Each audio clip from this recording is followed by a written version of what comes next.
Good evening and welcome to the Triathlon Deb's YouTube channel. Welcome to this episode on hydration and nutrition. It's only 7 days to go now until Hokum Half Outlaw, so I thought I would do a little bit of a rundown on my nutrition and hydration strategy for the race. I'm not a dietitian, I don't have a degree in sports science. What I do have is 50 odd races under my belt, and I feel that I've got a relatively good fueling strategy. I've never got to the end of a race and bombed through lack of energy. There's a huge amount of different advice out there in terms of how much carbohydrates you should be taking on board whilst you're racing for an Ironman. If you go on the Ironman website, they recommend to take between 60 and 120 grams of carbs per hour, which is an awful lot when you consider that the body can only absorb 60 grams of carbohydrates an hour. If you swap to something like High 5 that uses a 2-to-1 fructose-glucose mixture, then that can increase to up to 90 grams per hour. So taking on 120 grams an hour, in my opinion, is not really a sensible thing to do. One of the methods that I've taken to it in the last few years is an equation that comes from the Triathlon Health. I'll leave a link in the description for it. And what they recommend is that you need to take on 1.2 grams of carbohydrates per kilo of body weight per hour, which to me makes an awful lot more sense with it, because I weigh about 56 kilos. I'm going to have a very different carbohydrate requirement to somebody who weighs 90 kilos or 100 kilos. So in terms of my body weight being 56 kilos, if you times that by 1.2 grams of carbs per hour, that works out at about 67 grams of carbs per hour that I need to take on. All of the nutrition that they use in the outlaw races is High 5. So they use High 5 aqua gels, either the normal or the caffeine. They use High 5 energy drink and High 5 zero drinks on the run as well. So I tend to train using those because I know that's what I'm going to have accessible to me on race day, and it's not going to cause me any additional problems. The only thing that I do struggle with is that I get a stitch on the run if I drink too much fluids. So what I have to do with my nutrition and hydration is that I tend to try and front load the beginning of the bike with the hydration to make sure that I'm hydrated as much as I can do. I try and take on board a bit of solids. Towards the end of the bike, I will swap to gels and fluids. And then right to probably in the last sort of 45 minutes to an hour of the bike, I'll start to reduce the amount of fluid that I'm taking on board, because I know that will give me stitch if I do that on the run. It can be quite hard trying to eat solids on the bike, so it is worth getting a bit of practice in with your training. I use these cheap and cheerful Highgates Flapjack. I get them from B&M. They're literally 30p, so absolutely cheap and cheerful. But I do find that you can chew them down relatively easily with it. I am quite anal with working out my nutritional strategy. I have got a spreadsheet on the computer with all my stats in. So I've literally calculated how much grams of carbohydrates is in everything that I will take on during the bike and the run with it. So in terms of these Highgates Flapjack, these have 42 grams of carbohydrates per bar in these. I tend to cut these into thirds, so I calculate sort of how much is in a third of these. So that works out at 14 grams of carbohydrates per third of a flapjack, and generally I find I can get a third down me relatively easily. The gels that I use are High 5 Aqua. I use the aqua ones, as I say, predominantly because these are what are available at the outlaw races, so I know that they're tried and tested and I won't have any problems with them. I do also like these aqua ones because they are really watery, so I have a variety of them. I've got orange and berry flavour, and then I've also got berry caffeine flavour as well for when I need a caffeine fix. So each of these has got 23 grams of carbohydrates in it per gel. In terms of my drinks, I use Tailwind Nutrition. So I've got the normal, I just use the lemon flavour because I like that, so just the normal carbohydrate mix. And then I have got the tropical caffeine mix as well with it. So generally on long bike rides and races, I'll take one bottle full of normal mix and then one bottle full of caffeine mix that I'll use in the second half of the ride or the race. So I make those up in a 750ml bottle, put 40 grams of Tailwind Nutrition into a 750ml bottle, and that works out at giving me about 37 grams of carbohydrate per bottle. Of my pre-race nutrition, I've got a fairly standard routine that I use for pretty much all of my races. My pre-race evening meal will be spaghetti carbonara, so it's fairly simple. Generally we go away either in the caravan or something like that, so it's something that I know we can quickly prepare the night before with it. I don't overdo it, I don't have a huge portion.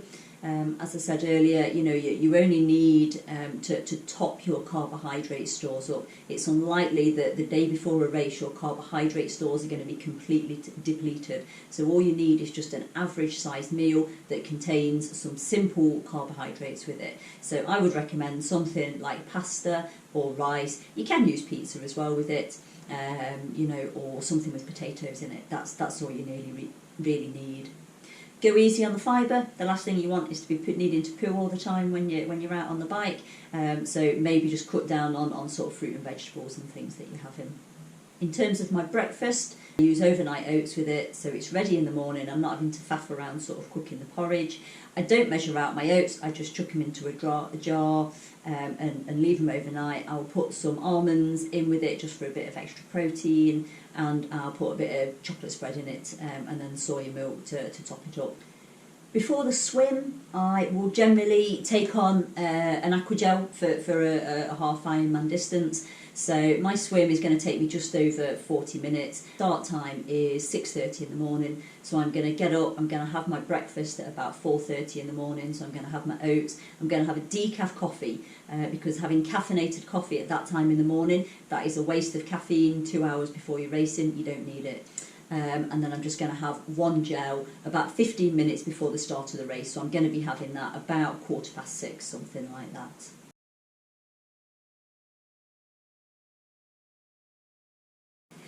Moving on to the bike, about 10 or 15 minutes in, once my breathing settles down, I'm going to get a gel on board fairly quickly. There's no point trying to take flapjack at that point. You're probably going to be breathing quite hard still from doing the swim and coming out of transition. So just get a gel on board quick, because it's going to have been about an hour and 15 minutes since I last took on any nutrition. I'm then going to swap onto my flapjacks, so I'm going to be taking on 1/3 of a piece of flapjack every 30 minutes. And that's going to give me about 14 grams of carbohydrates. I'm going to take on a piece of flapjack at 45 minutes, 1 hour 15, 1 hour 45. That's going to give me 14 grams of carbohydrates each time. I'm also going to take on 500 mils of Tailwind per hour. My first bottle is just going to be the plain carbohydrate. My second bottle is going to be the caffeine carbohydrate. That's going to give me about 22 grams of carbohydrates per hour. At 2 hours 15, I'm then going to swap over to the gels. So I'm going to take a caffeine gel at 2 hours 15. I'm then going to take a gel every half an hour from that point. So I'm going to take I'm aiming to do the bike in about 3:15. So I'm going to take a caffeine gel at 2 hours 15, a normal one at about 2 hours 45, and then a normal one just a few minutes before the end at about 3 hours 15. Each of those is going to give me 23 grams of carbohydrates. If we look at that per hour on the bike, so the first hour I'm going to take on one gel and 1/3 of a flapjack and 500 mils of Tailwind. That's going to give me about 59 grams of carbohydrates. In the second hour, I'm going to take on 2/3 of a piece of flapjack and 500 mils of Tailwind. That's going to give me about 59 grams of carbohydrates.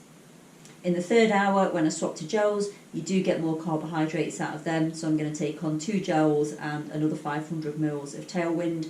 That's going to give me about 69 grams of carbohydrates. And then in the last 15 minutes, I'm just going to take on one gel, probably not going to be drinking anything, so that's going to give me about 23 grams of carbohydrates. In total, that works out at about 60 grams of carbs per hour.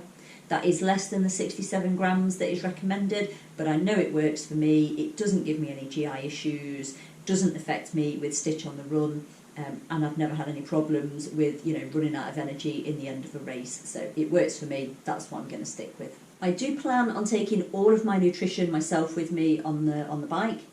Over the last couple of years with COVID, during the outlaw races, you've actually had to go down like a separate little bit to get to the nutrition stations. So you've had to get off, you've had to dismount, you've then had to walk with your bike, pick up your own nutrition, go back further down again, mount it, and then get off. And that, I think, probably cost you about 4 minutes or so in a race. So it really, in the last couple of years, when the COVID restrictions have been more in place, it's really not been worth getting your own nutrition, because it's just wasting too much time. This year is the first year that they've gone back to having where you don't have to go down a separate little bit, and the volunteers are actually handing out the nutrition with you, so you can actually stay on your bike, slow down obviously, and take the nutrition off them. So it's back to the point where it's not really costing you anything in the race. But I'm just going to have that as a bit of a backup, to be honest. So if the weather's really hot, what I might do is take a bottle of water from the nutrition station, more so I can kind of douse it over my head. And if I am finding, that I'm getting thirsty, then I can just add a little bit of water into it.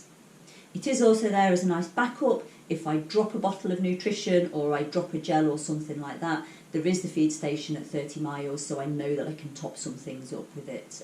So that's just an added bonus to me. But for this race, I am not planning on stopping at the nutrition stations unless it's to get a bottle of water.